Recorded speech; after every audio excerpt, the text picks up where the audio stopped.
Domingo 10 de Pentecostés. Las lecciones del breviario, las del primer nocturno, son tomadas del libro de las parábolas de Salomón. Parábolas de Salomón, hijo de David, rey de Israel, para aprender la sabiduría y la disciplina, entender los consejos prudentes y recibir la instrucción de la buena doctrina, la justicia, la rectitud y la equidad, a fin de que los pequeños adquieran sagacidad y los mozos saber y entendimiento. El sabio que escuchare estas parábolas será más sabio, y al que las entendiere le servirán de norma de vida. Atinará su significación y la interpretación de ellas, comprenderá los dichos de los sabios y sus enigmas. El temor del Señor es el principio de la sabiduría. Los insensatos desprecian la sabiduría y la doctrina. Tú, oh hijo mío, escucha las correcciones de tu padre y no deseches las advertencias de tu madre. Ellas serán para ti como una corona para tu cabeza y como un collar precioso para tu cuello. Hijo mío, por más que te halaguen los pecadores, no condesciendas con ellos. Si te dijeren, ven con nosotros, pongámonos en acecho para matar al prójimo, armemos por mero antojo ocultos lazos al inocente, traguémosle vivo, como traga el sepulcro los cadáveres, y todo entero, como si cayese en una sima, y encontraremos toda suerte de riquezas, y henchiremos de despojos nuestras casas. Une tu suerte con la nuestra, sea una sola la bolsa de todos nosotros. No sigas, oh hijo mío, sus pasos, guárdate de andar por sus sendas, porque sus pies corren hacia la maldad y van apresurados a derramar la sangre, mas en vano se tiende la red ante los ojos de pájaros voladores. Las acechanzas que arman los impíos se convierten también contra su propia vida, y sus engaños sirven para perderse a sí mismos. Así es el camino que siguen todos los avarientos, lleva arrebatadamente sus almas a la perdición.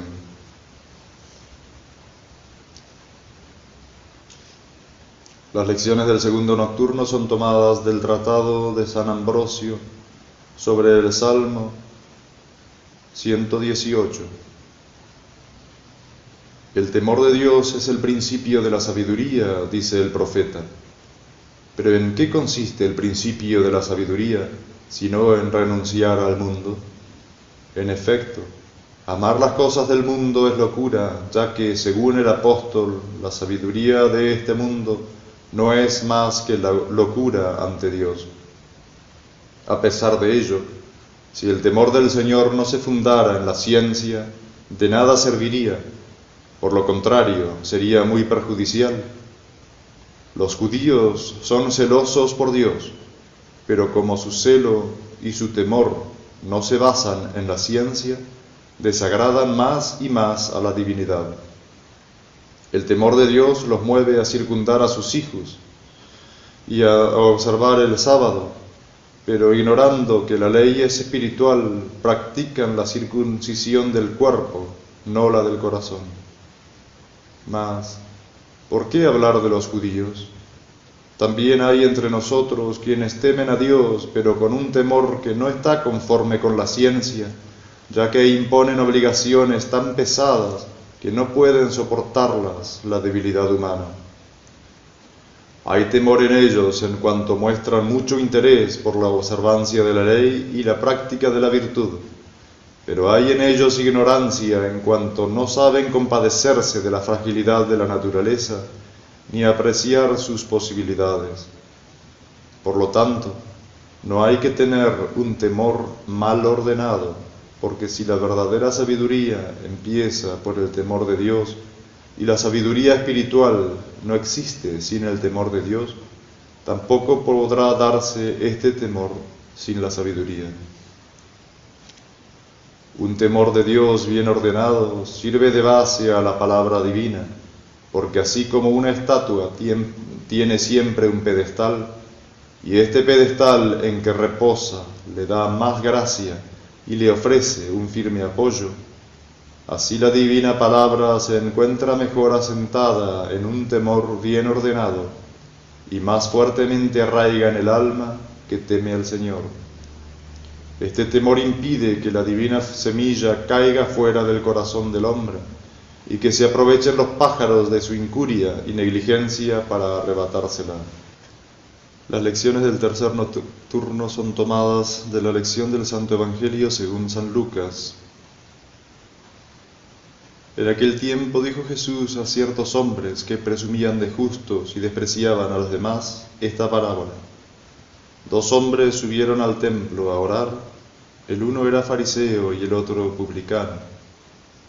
Y lo que sigue. Homilía de San Agustín, obispo. ¿Podía el fariseo haberse contentado con decir: yo no soy como muchos hombres? Mas con estas palabras, como los demás hombres, no se refiere a todos excepto a sí mismo. Pero he ahí un publicano, buena ocasión semejante vecindad, para engreírse todavía más y más. Y efectivamente el fariseo añade: no soy tampoco como este publicano, como si dijera: yo soy un hombre aparte, este es un hombre como los demás. Yo me distingo de este hombre en virtud de mis propios méritos, gracias a los cuales no soy un malvado. Ayuno 2 veces a la semana, pago los diezmos de cuanto poseo. En estas palabras buscaríamos en vano lo que pide a Dios. Habiendo subido al templo a orar, en vez de pedir algo a Dios, hace su propia apología, y como si no fuera bastante alabarse a sí mismo, en vez de rogar a Dios, insulta además al que está rogando. El publicano, por el contrario, se mantenía apartado, y no obstante, estaba cerca de Dios. El conocimiento de su conciencia le repelía, mas su piedad le aproximaba. Manteníase apartado, pero el Señor le contemplaba de cerca. Porque siendo el Señor altísimo, pone los ojos en las criaturas humildes, en cuanto a los que se elevan, como lo hacía aquel fariseo, conócelos de lejos. Dios mira de lejos a los soberbios, mas no lo perdona. Considera de vuelta la humildad del publicano. No le basta permanecer apartado, sino que ni siquiera sus ojos osaba levantar al cielo para atraerse las miradas del Señor, no se atrevía a mirarle. Su conciencia lo amilanaba, pero la esperanza lo alentaba. Escucha todavía, se daba golpes en el pecho, él mismo se castigaba. Por eso el Señor perdonó a aquel hombre que confesaba su miseria. Golpeaba su pecho diciendo: Dios mío, ten misericordia de mí, que soy un pecador. He ahí un hombre que ora. ¿Por qué asombrarte de que Dios le perdone cuando él mismo se confiesa pecador? Oración.